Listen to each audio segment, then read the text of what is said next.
हमारा देश भारत विभिन्नताओं का देश है, विविधताओं का देश है। यहाँ विभिन्न प्रकार की सभ्यता, संस्कृति, जाति, धर्म, मजहब, मत, संप्रदाय को मानने वाले लोग हैं और सभी के मान सम्मान और स्वाभिमान को बनाए रखते हुए सभी को एकता के सूत्र में बांधकर सभी को भारतीय बनाने की क्षमता रखने वाले अपने देश के राष्ट्रीय ग्रंथ भारत के संविधान को नमन करता हूं। आज भारत के संविधान निर्माताओं को भी हम नमन करते हैं। विशेष तौर से भारतीय संविधान के मुख्य निर्माता, मुख्य शिल्पी, परम पूज्य बाबा साहेब डॉक्टर अंबेडकर को हम नमन करते हैं। भारतीय संविधान की बदौलत अन्याय, अत्याचार, शोषण, उत्पीड़न, जुल्म और जाति पर आधारित धर्म और साहित्य को हाई कोर्ट से लेकर के सुप्रीम कोर्ट तक बेनकाब करने वाले और यहां भारत के शोषित वंचित समाज को समता, न्याय, बंधुत्व, दया, मैत्री, करुणा पर आधारित सच्चा मार्ग दिखाने वाले उत्तर भारत के पेरियार, आधुनिक राष्ट्र निर्माता और स्वतंत्रता संग्राम सेनानी, ऑर्गेनिक इंटेलेक्चुअल पेरियार ललई सिंह यादव को नमन करते हैं। साथ ही उन सभी संतों, गुरुओं, महापुरुषों को भी नमन करते हैं जिन लोगों ने भारत की धरती को समता, न्याय, बंधुत्व, दया, मैत्री, करुणा का आधार दिया, साहित्य दिया, विचार दिया। ऐसे सभी संतों, गुरुओं और महापुरुषों को हम नमन करते हैं। साथियों, आज जब हमारे बीच में माननीय काशीराम साहब नहीं रहे, अब माननीय मुलायम सिंह यादव जी नहीं रहे, लालू प्रसाद यादव जी अब भी बहुत वृद्ध हो गए, कमजोर हो गए, बीमार हैं, नीतीश कुमार जी और ये वो आपके शरद यादव जी का मैं देख रहा था इंटरव्यू, बहुत कमजोर हो गए थे। ऐसी परिस्थिति में हम सोच रहे हैं कि अब जो ये नई भीत है डॉक्टर धर्मवीर यादव के रूप में, ये पुरानी भीत जो अब ढह रही है हमारी, अब हमारे यहाँ कहावत है कि पुरानी भीत गिरे दे और नई भीत उठेगी, यानी जो नई भीत उठ रही है डॉक्टर धर्मवीर यादव गगन या हमारी बहन ये कंचना, तो तमाम लक्ष्मण यादव जी नहीं आए और वो डॉक्टर दिलीप वो मंडल जी, डॉक्टर रतन लाल जी जो आज आने वाले थे, ये लोग नहीं आए। ये हमारे बहुजन की नई भीत है। ये जो भीत है ये विचारधारा से लैस भीत है।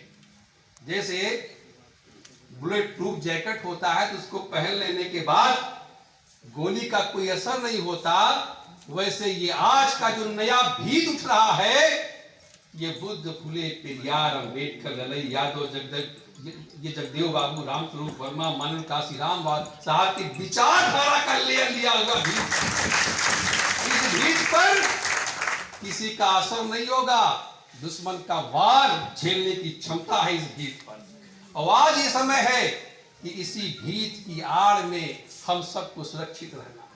हमारा विचारधारा अब इसी भीत की आड़ में सुरक्षित रहे। साथियों, हम आज इस अवसर पर ये कहना चाहते हैं कि जब जब लोग निकलते हैं, पेरियार ललई सिंह के लोग निकलते हैं, बाबा साहब अम्बेडकर के लोग निकलते हैं, तब तब ये जो अन्याय, अत्याचार, शोषण, उत्पीड़न, जुल्म और जाति करने वाले जो धर्म के ठेकेदार हैं ये तिलमिला उठते हैं।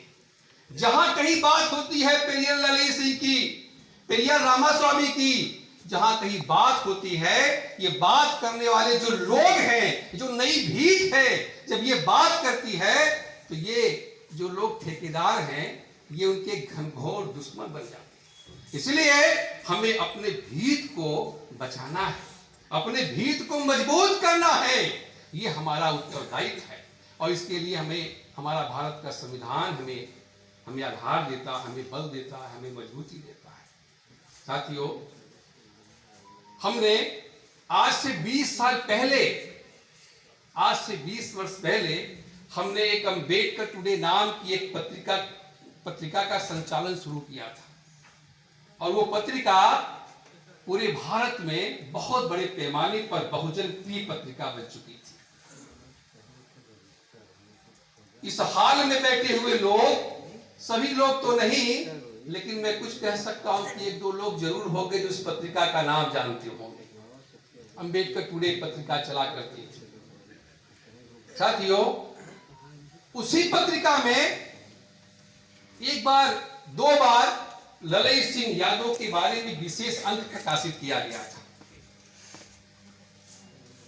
जो भी हमसे बन पड़ा था उस समय, जो भी हम खोज पाए थे, उनका विचार, सच्ची रामायण की प्रमुख बातें, कुछ इंटरव्यू, कुछ कविताएं, मुद्रा राक्षस और डॉक्टर छेदीलाल साथी जैसे लोगों के कुछ विचार, यानी कुल मिलाकर के 60 पेज में ही ललई सिंह यादव का विशेष अंक समायोजित हो गया था।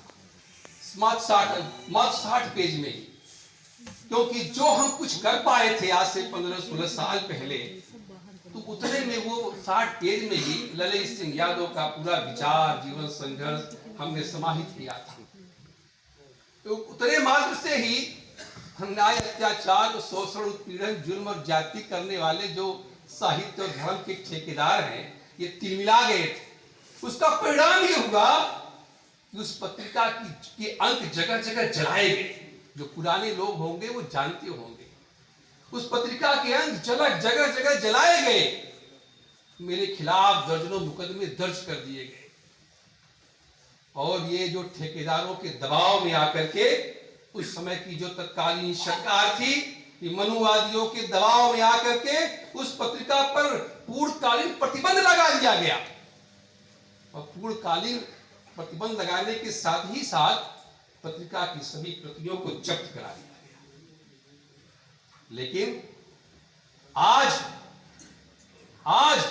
हमें खुशी है कि अगर हम अपने बाप दादाओं के विरासत को संभाल करके चलेंगे तो कोई हमारा बाल बाका नहीं कर सकता। आज वही जिस ललई सिंह यादव के विचार को, संघर्ष को मात्र 60 पेज में प्रकाशित करने के लिए उस पत्रिका पर प्रतिबंध लगा दिया गया, उसकी प्रतियां जब्त कर ली गई थी। आज वही ललई सिंह यादव का रक्तवंशज डॉक्टर धर्मवीर यादव पेरियार, इन्होंने 2000 पेज की ग्रंथावली निकाल करके इस देश को समर्पित कर दिया। 60 पेज की पत्रिका ललई सिंह यादव के बारे में निकालने पर प्रतिबंध लगा दिया था। आज वही ललई सिंह यादव का रक्तवंशज पेरियार डॉक्टर धर्मवीर यादव ने 2000 पेज का ग्रंथावली निकाल करके आपको समर्पित कर दिया है। अगर हम अपने बाप दादाओं के विचार पर चलेंगे, सिद्धांत पर चलेंगे, और डॉक्टर धर्मवीर यादव जैसे लोग होंगे, तो समाज सुरक्षित रहेगा, विचारधारा सुरक्षित रहेगी। मैं ये बात इसलिए कह रहा हूं कि जरूरत इस बात की है कि हम अपने महापुरुषों को, उनके विचार को, उनके संघर्ष को अपने दिल में संजोए रखें। और जब संजोए रखेंगे तो कभी न कभी वह पुष्पित होगा, पल्लवित होगा।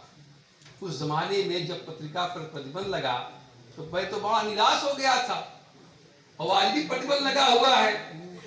लेकिन अब ऐसे ऐसे लोग निकल रहे हैं, जब अब बात बन जाएगी तो समाज आगे चल जाएगा। इसलिए मेरा ये कहना है कि हमें समाज के उन लोगों से कहना है कि जब ये वो 7 वर्ष में जब ये मेहनत कर रहे थे डॉक्टर धर्मवीर जी, तो उसी बीच में इनको पता लगा कहीं से, जब ये शोध कर रहे थे ललई सिंह ये ग्रंथावली पर, तो इनको कहीं से पता लगा कि कोई पत्रिका अम्बेडकर टुडे है जो जौनपुर से प्रकाशित होती थी, लेकिन कार्यालय पूरा उसका लखनऊ में था। इनको पता लगा कि कोई राजीव रत्न करके है, तो इन्होंने अम्बेडकर टुडे पत्रिका प्रकाशित किया, उसमें ललई सिंह के बारे में कुछ है। तो अपने शोध के क्रम में मेरे यहाँ आए थे। जब मेरे यहाँ आए, इन्होंने बताया, तो मुझे लगा जैसे मेरा कोई खास रिश्तेदार आ गया। मुझे ऐसा लगा कि जैसे मेरा कोई खास रिश्ते का आ गया, और मैंने इनको तब से अपना सबसे खास वैचारिक रिश्तेदार बना लिया। और इनका मैं बहुत बहुत सेवा करता हूं इनकी, ये खुद बताएंगे। इनका मैं बहुत सेवा करता हूं, बहुत सम्मान करता हूं। जब ये ग्रंथावली छप गई, इन्होंने फोन किया कि सर आ गई। हमने कहा तुरंत 50 सेट लेकर के आइए। गगन जी तुरंत 50 सेट लेकर के आए, क्योंकि मेरे अंदर आग है। मैं ललई सिंह यादव की विचारधारा को फैलाने का बड़ा प्रयास किया था, और ये अन्याय, अत्याचार, शोषण, पीड़न, जुर्म और जाति करने वाले लोग इस तरीके से रोड़ा अटकाए हुए हैं, उनको सबक सिखाना है। 60 पेज को उन्होंने बंद कर दिया, 2000 की दिया जाएगा, 2000 पेज की दी जाएगी। ये लेकर के आए। 2 दिन के अंदर हम और गगन जी मिलकर के पूरे लखनऊ में 2 दिन के अंदर 50 सेट जो है ग्रंथावली सेल कर लोग वेट कर रहे थे। जहां हम लोग जाते थे, कहा कि इसका 2000 प्राइस है, तो गगन जी कहते भैया 2000 है, तो उन्होंने कहा कि 5000 हमसे ले लीजिए। इतनी महत्वपूर्ण चीज आ गई है। हमारे बाप दादाओं की विरासत को आपने संभाल लिया, उसका कोई मूल्य हो सकता है क्या? जो हमारे बाप दादाओं की गौरवशाली विरासत को संभाल ले, उसका कोई मूल्य नहीं हो सकता। 2000 की चीज को 5000 लोग दे रहे थे, और इस तरीके से 2 दिन में 50 से निकल गया। लखनऊ में हमारी कॉलोनी में, और किंग जॉर्ज मेडिकल विश्वविद्यालय के senior professor doctor Suresh Babu हैं, डॉक्टर बी सुरेश, उन्होंने फोन किया कि भाई राजीव 1 सेट हमको चाहिए, तत्काल चाहिए हमको 1 सेट। तो हम लोगों ने कहा कि ठीक है सर, शाम को आते हैं। फिर शाम को फोन किया, हमने कहा कि सर हम लोग कहीं हैं, ग्रंथावली लेकर के गए हैं, वहीं बैठे हैं, सुबह मिलते हैं आपसे। उन्होंने सुबह फोन किया, तो हमने कहा कि शाम को मिलते हैं। फिर शाम को फोन किया, तो हमने कहा कि सर वो ग्रंथावली सब बिक गई।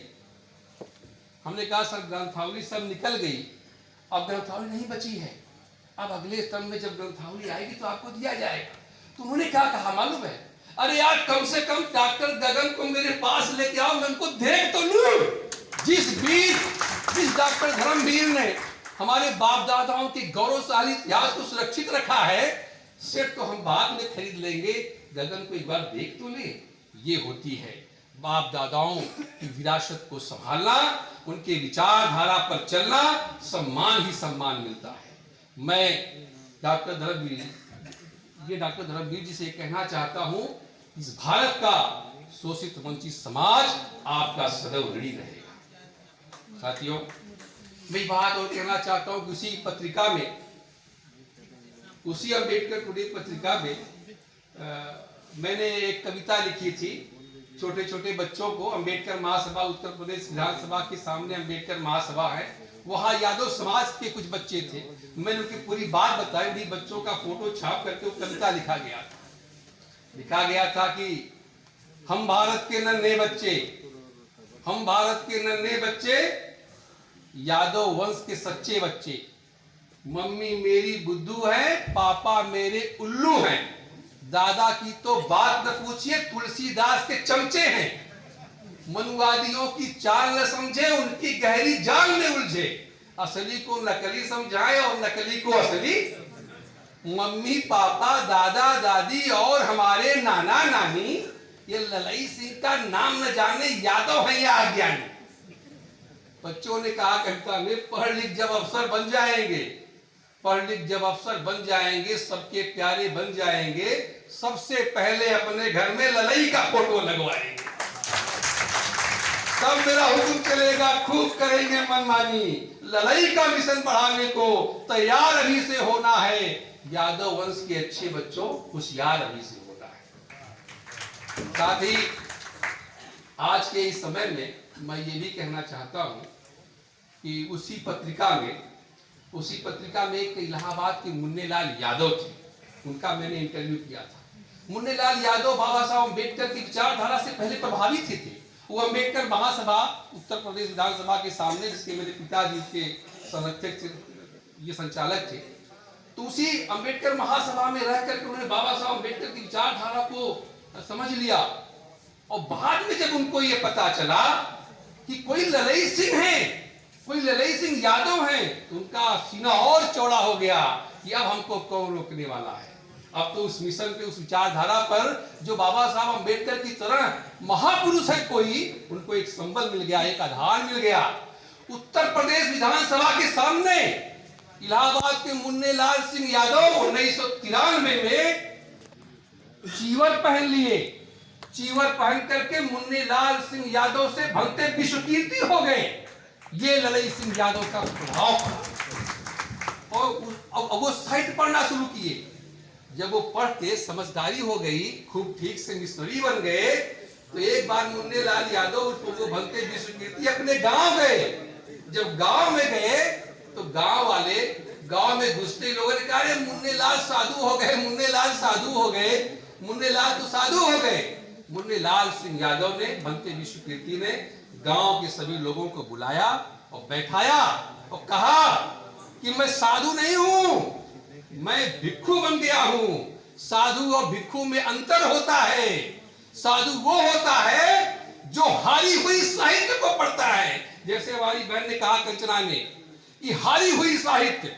ललई सिंह यादव ने वाल्मीकि और तुलसीदास को सुप्रीम कोर्ट में नंगा कर दिया और हरा दिया था। और हमारे लोग हारी हुई साहित्य को अपने घरों में रखते। जबकि जिस महापुरुष ने, जो जीत गया था तुलसीदास से और वाल्मीकि से, ऐसा वीर पुरुष हमारे समाज में है, उसका साहित्य हम अपने घरों में नहीं रखते। हम लोग हारी हुई साहित्य को रखते हैं। उस विजेता महापुरुष का साहित्य डॉक्टर धर्मवीर यादव लाके वो लेकर के आए। आप लोग हारी हुई साहित्य को घरों से निकाल करके जीती हुई साहित्य। अच्छा, आपको लगता नहीं क्या कि सुप्रीम कोर्ट से बड़ा कोई कोर्ट नहीं है इस दुनिया में, ये भारत में सुप्रीम कोर्ट के जजों से बड़ा कोई जज नहीं है। जब कोई मुकदमा चलता है तो पक्ष और विपक्ष दोनों साथ में वो रखे जाते हैं। जब मुकदमा चला ललई सिंह यादव का, तो एक तरफ वाल्मीकि और तुलसीदास का रामायण था, दूसरी तरफ ललई सिंह यादव का सच्ची रामायण, सच्ची रामायण की चाबी से सब था। तो जजों ने दोनों पक्षों को सबूतों के साथ देखा और पाया, क्या पाया आप लोग समझ नहीं पाए। जजों ने निर्णय कर दिया कौन जीतता है कौन हारा है। अरे ये वाल्मीकि तुलसीदास हार चुके हैं। 16 सितंबर 1976 को सुप्रीम कोर्ट का फाइनल जजमेंट आ चुका है। ये सब हारी हुई साहित्य है। 46 साल हो गया तुलसीदास और वाल्मीकि का साहित्य को ललई सिंह यादव के साहित्य ने हरा दिया है। 46 साल हो गया, आज तक धर्म पर गर्व करने वाले किसी माई के लाल ने चुनौती नहीं दिया। क्यों? चुनौती दे भी नहीं सकता, कोई चुनौती दे भी नहीं सकता, क्योंकि सुप्रीम कोर्ट से बड़ा तो कोई कोर्ट ही नहीं। कहा जाएगा? 3 जजों की बेंच ने, फुल बेंच ने निर्णय दिया था कि ललई सिंह यादव विजेता। हम अपने विजेता महापुरुष को नहीं जानते। हमने उसी पत्रिका में हेडिंग में दिया था, उत्तर भारत के पेरियार ललई सिंह यादव राम मनोहर लोहिया के रामायणी प्रेम के धुर विरोधी थे। उन्होंने पिछड़ों को रामायणी नर्क से निकालने के लिए सच्ची रामायण पुस्तक का प्रकाशन किया। विवाद हुआ, मुकदमा चला और अंततः सुप्रीम कोर्ट ऑफ इंडिया से जीत हुई।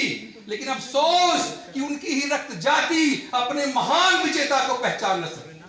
रक्त जाति कहने का मतलब ये नहीं है, मतलब कि उनकी ही लोग, जो लोग समाजवादी बनते हैं, समाजवाद नहीं मालूम क्या है, लेकिन बहुत बड़ा समाजवादी बनते हैं। भाई, जिस प्रकार समाजवाद को जाने बिना बहुत बड़ा समाजवादी बने हैं, उसी आधार पर ललईवादी क्यों नहीं बन जाते? अगर ललईवादी बन जाएंगे, अगर ललईवादी बन जाएंगे तो इस देश में असली समाजवाद आ जाएगा। समता, समानता, प्यार और ये दया बंधुत्व की भावना फैल जाएगी। लेकिन हमारे लोग नकली जगह पर फंसे हैं और ये भी नहीं मालूम, जरा सा इंसानियत ही नहीं है। अरे कौन जीता? हमारे घर का कोई आदमी तुलसी वाल्मीकि को हरा दिया, हम उसको जानते नहीं। अरे अब से भी चेत जाइए, ललई सिंह यादव का फोटो अपने घर में लगा दीजिए। और ये डॉक्टर धर्मवीर यादव का जो ग्रंथावली है, आज मैं खुद लाया हूं लखनऊ से लाद करके अपनी गाड़ी पर। आप लोग उसको खरीदिए, कुछ नहीं है, 1500 का, भाई 1500 का अनाज आज 1500 की है। अगर किसी की जेब में 1500 नहीं है तो अपने गांव या अपने मोहल्ले के 5-5 लोगों को तैयार कर लीजिए। अपने लोगों का मात्र 300-300 रुपया आएगा एक आदमी का। 300-300 रुपया मिला करके 5 खंड में ग्रंथावली है, आप ले लीजिए 5 लोग मिल करके और फिर अदल बदल करके पढ़ लीजिए। आपके घरों में फिर ये ललई सिंह पहुंच जाएंगे, समाज बदल जाएगा। आपके घरों में जो आपकी महिलाएं हैं, इनको आपने लाखों रुपए का गहना बनवाया होगा ताकि वो सुंदर दिखे, लेकिन उस गहनों से कहीं ज्यादा कीमती ललई सिंह की ग्रंथावली है। वो गहना पहनाएंगे तो केवल आपकी पत्नी सुंदर दिखेंगी, लेकिन अगर घर में ग्रंथावली पहुंच जाएगी तो पूरा घर सुंदर बन जाएगा, पूरा घर सुंदर बन जाएगा। परिवार बच्चे सब महकने लगेंगे ललई सिंह की विचारधारा से। और जब तक घर परिवार ललईवाद की महक से नहीं तक ये महकेगा, समाज में परिवर्तन नहीं आएगा। तो मैं ये कह रहा था कि मुन्ने लाल सिंह यादव जब अपने गांव गए तो लोगों ने कहा मुन्ने लाल साधु हो गए, साधु हो गए। तो मुन्ने लाल ने कहा भाई मैं साधु नहीं, मैं बहुत भिक्खु हो गया हूं। साधु वो होता है जो हारी हुई साहित्य को पढ़ाता है, साधु वो होता है जो अन्याय, अत्याचार, शोषण, उत्पीड़न, जुल्म और जाति पर आधारित जो धर्म और साहित्य है उसका बखान करता है। मैं बौद्ध भिक्खु हूं। हम लोग समता, समानता, न्याय, बंधुत्व, दया, मैत्री, करुणा की बात करते हैं। उन्होंने कहा कि मैं ललई की राह पर चल रहा हूं जहां समता, समानता, न्याय, बंधुत्व और बंधुता का बोलबाला होगा। ऐसे ललई सिंह यादव की राह पर वो मुन्ने लाल यादव चले थे, जिन्होंने अपना नाम बदल के बनते विश्व कीर्ति कर दिया। उन्होंने भगवान बुद्ध के रास्ते पर चलते हुए अष्टांगिक जो मार्ग है उसको अपनी तरफ से कविता में ये बनाया था कि 8 अंग वाले अष्टांगी धम को शीश झुकाता हूँ, सम्यक दृष्टि, सम्यक संकल्प, सम्यक दृष्टि, सम्यक संकल्प, सम्यक वचने अपनाता हूँ, सम्यक कर्म, सम्यक आजीविका, सम्यक स्मृति रखता हूँ, सम्यक हो व्यायाम, समाधि सम्यक अपनी करना है, धम्म की 8 अंगों को जीवन में अपनाऊंगा, धम्म रत्न के समान दूजा रत्न न कोई पाऊंगा। ये हमें ललई की राह पर चल लेना होगा और उसके लिए आपको डॉक्टर धर्मवीर यादव जैसे वीर नौजवान को आपको हौसला देना होगा, इनकी हिम्मत को सराहना होगा। और आपको बाहर ग्रंथावली रखी है, चाहे जैसे भी हो, जो भी करना पड़े आपको उसको लेना है। मानव काशीराम साहब ने कहा था कि तमन्ना अगर सच्ची है तो रास्ते मिल जाते हैं और तमन्ना अगर झूठी है तो बहाने मिल जाते हैं। तो अपनी सच्ची तमन्ना दिखाइएगा और ग्रंथावली को अगर अकेले न ले सके तो 4-5 लोग मिलकर के ले लीजिएगा, लेकिन किसी भी कीमत पर ये चीज जानी चाहिए क्योंकि डॉक्टर धर्मवीर यादव 7 वर्षों से इन्होंने संघर्ष किया। मैं अपनी बात को अब समाप्त कर रहा हूं, बस 1 मिनट में अपनी बात समाप्त करते हैं। एक नारा लगवाएंगे आपसे। यहाँ लोग, हमारे लोग भारत माता की जय कहते हुए और लोगों के चंगुल में फंसे हुए हैं। जो नकली साहित्य पढ़ा रहे हैं, इनके चंगुल में भारत माता की जय, भारत माता जी कह करके फंसे पड़े हैं। अरे भाई, जो भारत माता की जय कहलाता है उससे आपने क्यों नहीं पूछा कि बताओ भारत का बाबा कौन है? कि भारत के बाबा का नाम ही नहीं बताते। अब क्या कोई बच्चा बिना माँ बाप का पैदा होता है? जब कोई बच्चा बिना माँ बाप का पैदा नहीं होता तो भारत माता की जय के साथ बताओ कि भारत का बाबा कौन है, वो नहीं बताते। इसलिए तो भारत के बाबा हमारे भगवान बुद्ध से लेकर के सम्राट अशोक, संत रविदास, संत गाडगे, संत कबीर, ज्योतिबा राव फुले, बाबा साहेब अम्बेडकर, कल्याण रामा स्वामी नायकर, बीपी मंडल, मुंडा, जगदेव बाबू, अजक राम स्वरूप वर्मा, मानव काशीराम, ये हमारे बाबा है, भारत के बाबा है, बहुजन के बाबा है। और इन्हीं बाबाओं के नाम का जयकारा लगा करके, बाबा साहब अम्बेडकर, ललई सिंह यादव के बाबा है हमारे, इन्हीं बाबाओं के नाम का जयकारा लगा करके हमें आगे बढ़ना होगा और समतावादी समाज की स्थापना करनी होगी। इसीलिए मेरे साथ आप लगाइए नारा और भारत बाबा की जयकारा करके चढ़ जाइए आसमान पर और वहां से ललकारिए कि हम अपने बाबाओं की संतान हैं, हम अपना सभ्यता संस्कृति को सुरक्षित करने वाले लोग हैं। इसलिए मेरे साथ नारा लगाइए, भारत